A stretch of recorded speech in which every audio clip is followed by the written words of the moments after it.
What really happened behind the tragic death of a beloved TV icon? Flushed, and how did one woman become known as the Ketamine Queen? The shocking death of Matthew Perry left millions of fans around the world heartbroken. Best known for his role as Chandler Bing on the iconic sitcom Friends, Perry had spent decades making audiences laugh. But behind the humor was a long and painful battle with addiction. And now, years after his tragic passing, a major development in the case has brought renewed attention to the circumstances surrounding his death. A woman known as the Ketamine Queen has been sentenced to 15 years in federal prison for her role in supplying the drugs that ultimately led to Perry's overdose. Her name is Jasveen Sangha.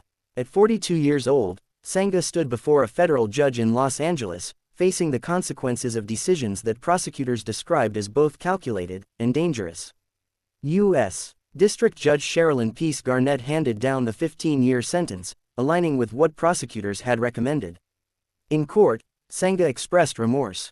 "I wear my shame like a jacket," she said. "These were not mistakes, they were horrible decisions. But for many, those words came too late. Because the impact of those decisions had already been felt, deeply and permanently." According to court records, Sangha pleaded guilty in September 2025 to 5 federal charges. These included distribution of ketamine resulting in death and using her home as a base for drug distribution. Prosecutors painted a disturbing picture. They described Sangha as the operator of a high-end drug network, supplying powerful substances to wealthy clients, including celebrities. Just 4 days before Matthew Perry's death in 2023, Sangha sold him 25 vials of ketamine. The transaction reportedly totaled $6,000 in cash. Among those vials was the dose that would ultimately prove fatal. The details are chilling, because they highlight not just a single transaction, but a pattern of behavior. Sangha also admitted to a separate incident in 2019 involving a man named Cody McLaury.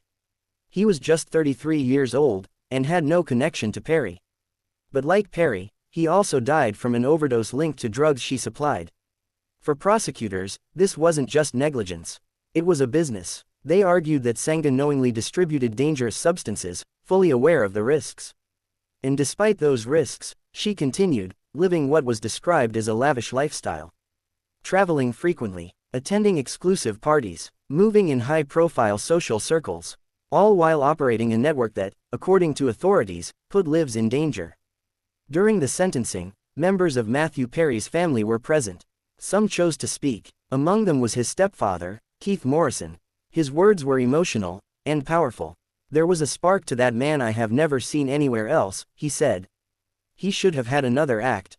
2 more acts." It was a reminder of what was lost. Not just a celebrity, but a human being with potential, with dreams, and with more life to live. Sangha's defense team argued for leniency. They pointed out that she had no significant prior criminal history. They also noted the time she had already spent in custody since her indictment in August 2024. But ultimately, the court decided that the severity of the case demanded a strong sentence. And Sangha was not the only person held accountable. She is one of 5 individuals charged in connection with Perry's death, and the third to be sentenced.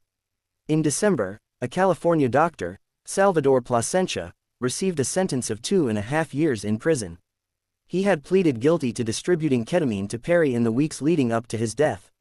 While the judge acknowledged that Plasencia did not supply the fatal dose, the court emphasized that he exploited Perry's addiction for profit. A troubling pattern emerges from these cases. A system where individuals, some with medical training, others operating outside the law, provided access to substances that fueled addiction rather than treating it. Matthew Perry had been open about his struggles. For years, he spoke candidly about addiction, recovery, and relapse. He even used his platform to advocate for others facing similar battles. Which makes the circumstances of his death all the more tragic. In 2023, Perry was found unresponsive in a jacuzzi at his home in Pacific Palisades. He was 54 years old. A medical examiner later confirmed that the cause of death was the acute effects of ketamine. A drug that, while used medically as an anesthetic and sometimes in controlled treatments for depression, can be deadly when misused. This case has sparked broader conversations about addiction, about accountability, and about the systems that allow dangerous substances to circulate, even among those who are most vulnerable. For fans, the loss of Matthew Perry still feels personal, because for so many years, he was part of their lives. Through laughter. Through television screens. Through moments that felt simple, but meant so much. Now, as the legal process continues to unfold, there's a sense that justice, while never able to undo the past, is beginning to take shape.